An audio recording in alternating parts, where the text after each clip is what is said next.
Congress high command ರಾಜ್ಯದ ಸಚಿವರಿಗೆ ಲೋಕಸಭೆ task ನೀಡಿದೆ. ದೆಹಲಿಯಲ್ಲಿ ಸಚಿವರ ಜೊತೆ ಸಭೆ ನಡೆಸಿದ ಕಾಂಗ್ರೆಸ್ ಹೈಕಮಾಂಡ್ ಲೋಕಸಭೆಯಲ್ಲಿ ಹೆಚ್ಚು ಸ್ಥಾನ ಗೆಲ್ಲದಿದ್ರೆ ಇದಕ್ಕೆ ನೀವೇ ಜವಾಬ್ದಾರಿ ಆಗ್ತೀರಿ. ಎಲ್ಲಾ ಸಚಿವರು ಅಭ್ಯರ್ಥಿಗಳನ್ನ ಗೆಲ್ಲಿಸಿಕೊಂಡು ಬರಬೇಕು, ಇಲ್ಲವಾದ್ರೆ ಸಚಿವರ ತಲೆದಂಡ ಆಗಲಿದೆ ಅನ್ನೋ ಎಚ್ಚರಿಕೆಯನ್ನು ಸಹ ನೀಡಿದೆ ಎನ್ನಲಾಗ್ತಾ ಇದೆ. ಇನ್ನು ಕಡಿಮೆ ಸ್ಥಾನ ಗೆದ್ರೆ ಪಕ್ಷ ಹಾಗೂ ಸರ್ಕಾರದ ಮೇಲೆ ಪರಿಣಾಮ ಬೀರಲಿದೆ ಅಂತ ಸಚಿವರಿಗೆ ಹೈಕಮಾಂಡ್ ಎಚ್ಚರಿಕೆಯನ್ನು ನೀಡಿದೆ.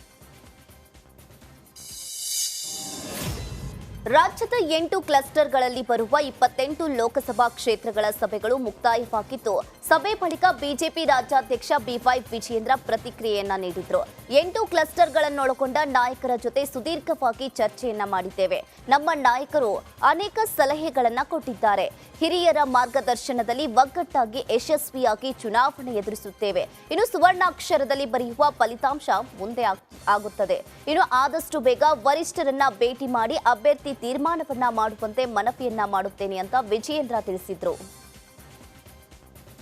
ರಾಜ್ಯದ ಎಲ್ಲ 28 ಲೋಕಸಭಾ ಕ್ಷೇತ್ರಗಳು 8 ಕ್ಲಸ್ಟರ್ಗಳಲ್ಲಿ ಅಂದರೆ ಒಂದೊಂದು ಕ್ಲಸ್ಟರ್ಲು ಕೂಡ 4 ಮತ್ತು 5 ಲೋಕಸಭಾ ಕ್ಷೇತ್ರಗಳನ್ನು ಒಳಗೊಂಡಿರ್ತಕ್ಕಂಥ ಕ್ಲಸ್ಟರ್ಗಳನ್ನು ಎಲ್ಲ ನಮ್ಮ ಸಂಸದರು ಮತ್ತು ಆ ಲೋಕಸಭಾ ಕ್ಷೇತ್ರದ ಎಲ್ಲ ಶಾಸಕರುಗಳು, ಮಾಜಿ ಶಾಸಕರುಗಳು, ಎಲ್ಲ ಪಕ್ಷದ ಪ್ರಮುಖರು ಇವರೆಲ್ಲರ ಜೊತೆ ಸುದೀರ್ಘವಾಗಿ ಚರ್ಚೆನ ಮಾಡಿದ್ದೇವೆ. ಮುಂದಿನ ಲೋಕಸಭಾ ಚುನಾವಣೆಯ ಹಿನ್ನೆಲೆಯಲ್ಲಿ ಇಡೀ ದೇಶದಲ್ಲಿ ಇವತ್ತು ವಾತಾವರಣ ಭಾರತೀಯ ಜನತಾ ಪಾರ್ಟಿಯ ಪರವಾಗಿದೆ.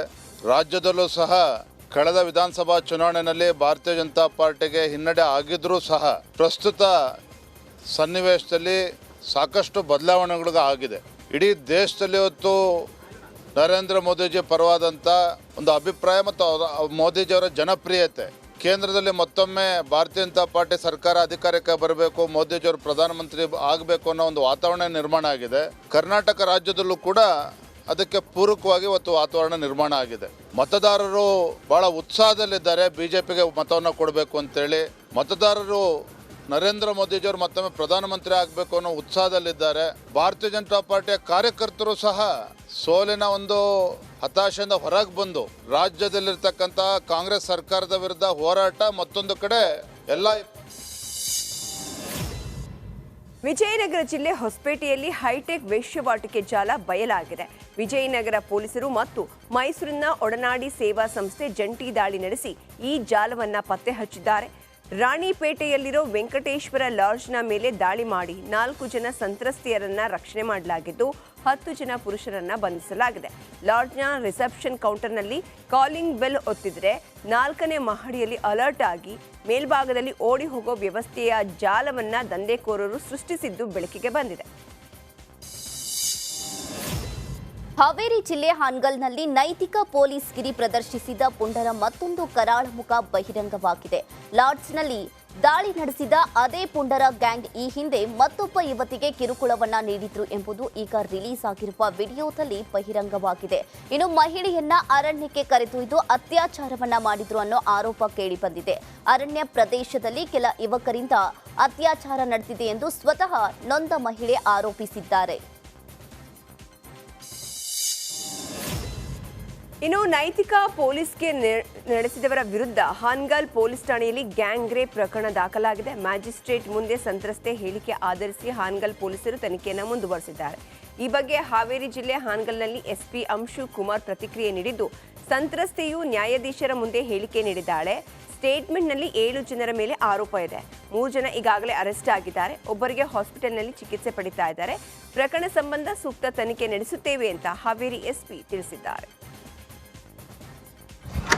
ವಿಡಿಯೋ ನೋಟಿಸ್ ಅಲ್ಲಿ ಆಗಿದೆ. ಆ ಬಗ್ಗೆ ಕೂಡ ನಾನು ಕಂಪ್ಲೇಂಟ್ ತಗೊಳ್ತೇವೆ. ಕಂಪ್ಲೇಂಟ್ ಕಡೆಯಿಂದ ಇಫ್ ಅವರು ಕಂಪ್ಲೇಂಟ್ ಕೊಟ್ಟಿಲ್ಲ, ನಾನು ಸುಮೋಟೋ ವಿಡಿಯೋ ಮೇಲೆ ಇನ್ನೊಂದು FIR ಮಾಡಿ ಮತ್ತೆ ಇದು ಫರ್ದರ್ ಆಕ್ಷನ್ ತಗೊಳ್ತೀವಿ. ಮತ್ತೆ ನಮ್ಗೆ ಇನ್ನೊಂದು ವಿಕ್ಟಿಮ್ ಇದ್ದಾರೆ ಸೋಮಶೇಖರ್, ನನ್ನ ಕಡೆಯಿಂದ ಕೂಡ ಸ್ಟೇಟ್ಮೆಂಟ್ ತಗೊಳ್ತೀವಿ.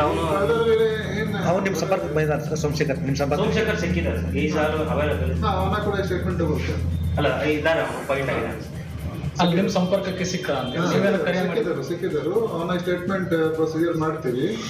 ಅವನ ಸ್ಟೇಟ್ಮೆಂಟ್ ಮೇಲೆ ಫರ್ದರ್ ಏನು ಇನ್ಸಿಡೆಂಟ್ ಅಥವಾ ಫರ್ದರ್ ಏನು ಬೇರೆ ತರ ಇನ್ಸಿಡೆಂಟ್ ನಮ್ಮ ಗಮನಕ್ಕೆ ಬಂದಿರ್ತದೆ, ನಾನು ಫರ್ದರ್ ಸೆಕ್ಷನ್ ಆಡ್ ಮಾಡಿ ಫರ್ದರ್ ಆಕ್ಷನ್. ಈ ಸಾರ್ವಜನಿಕವಾಗಿ ಮಹಿಳೆಗೆ ಇಷ್ಟೊಂದು ಅವಮಾನ ಮಾಡಿದಾರ ಮತ್ತೆ ದೈಹಿಕ ಹಲ್ಲೆ ಮಾಡಿದಾರ, ಇದ್ರ ಬಗ್ಗೆ ಮತ್ತೆ ಅವರ ಈ ತರ ಮೊರಲ್ ಪೊಲೀಸಿಂಗ್ ನಾನು ಟೋಲರೇಟ್ ಮಾಡ್ತಾ ಇಲ್ಲ. ನಾನು ಅದೇ ಹೇಳಿದೆ, ಇದು ಫಸ್ಟ್ ಇನ್ಸಿಡೆಂಟ್ ಇದೆ ನನ್ನ ಬಂದ ನಂತರ ನಾನು ಸ್ಟ್ರಾಂಗ್ ಆಕ್ಷನ್ ತಗೊಳ್ತೀನಿ. It will be an example. ಈ ತರ ಯಾರು ಇದು if anyone try to take Udupi Puttige ಮಠದ ಪರ್ಯಾಯಕ್ಕೆ ಕೌಂಟೌನ್ ಶುರುವಾಗಿದೆ. ಕೃಷ್ಣನ್ನೂರು ಉಡುಪಿ ಅಪೂರ್ವ ಕ್ಷಣಕ್ಕೆ ಸಾಕ್ಷಿಯಾಗಲಿದೆ. ದೇವಾಲಯಗಳ ನಗರಿಯಲ್ಲಿ ಅನ್ನ ಸಂತರ್ಪಣೆಗೆ ದವಸ, ಧಾನ್ಯ, ತರಕಾರಿ ಹರಿದು ಬರ್ತಾ ಇದೆ. ಪುತ್ತಿಗೆ ಶ್ರೀಗಳಿಗೆ ಭಕ್ತರಿಂದ ಪಾದಪೂಜೆ ನಡೆಯುತ್ತದೆ. ಇನ್ನು ಹೋಟೆಲ್ಗಳನ್ನು ಸಿಂಗರಿಸುವಂತೆ ಅಧಿಕಾರಿಗಳು ಸೂಚನೆಯನ್ನ ನೀಡಿದ್ದು, ದೇಶ ವಿದೇಶದ ಭಕ್ತರಿಗೆ ಉತ್ತಮ ಆತಿಥ್ಯ ನೀಡಲು ಸೂಚಿಸಲಾಗಿದೆ.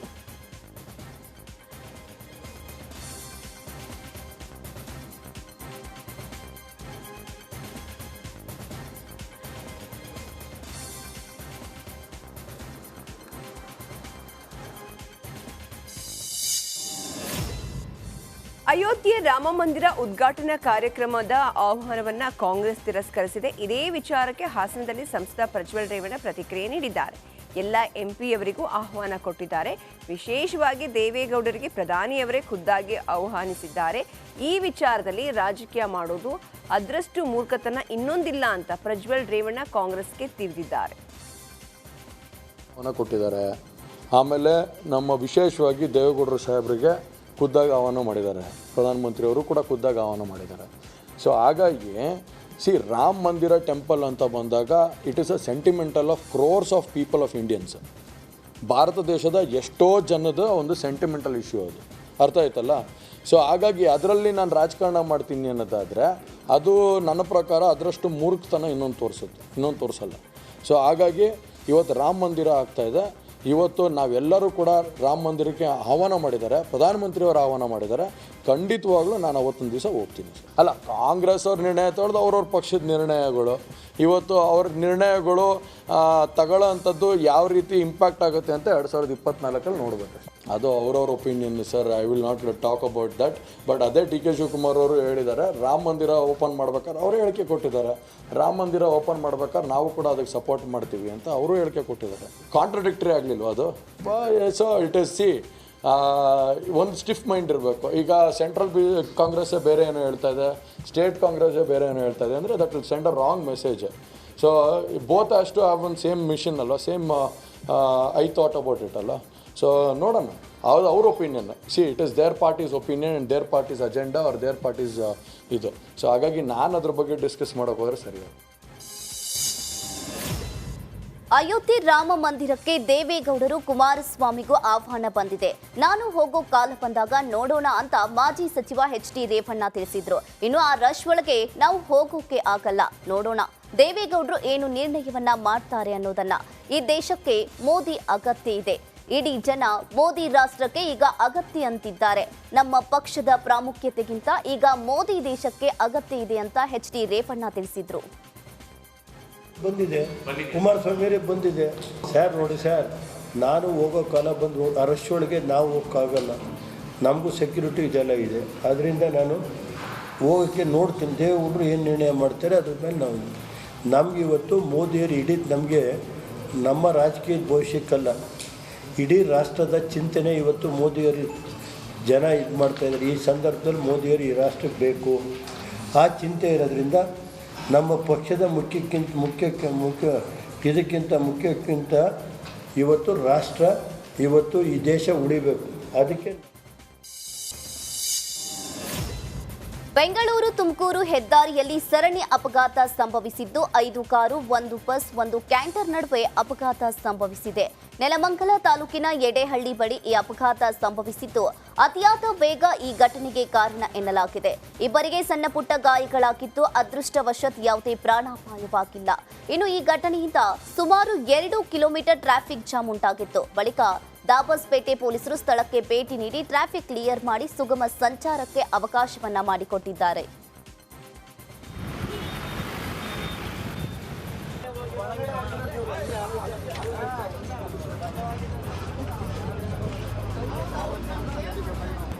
ನನ್ನಿಂದ ಕಡೆ ಒಂದು 2-3 ಗಾಡಿ ಅವನು ಮಾಡ್ತಾರೆ.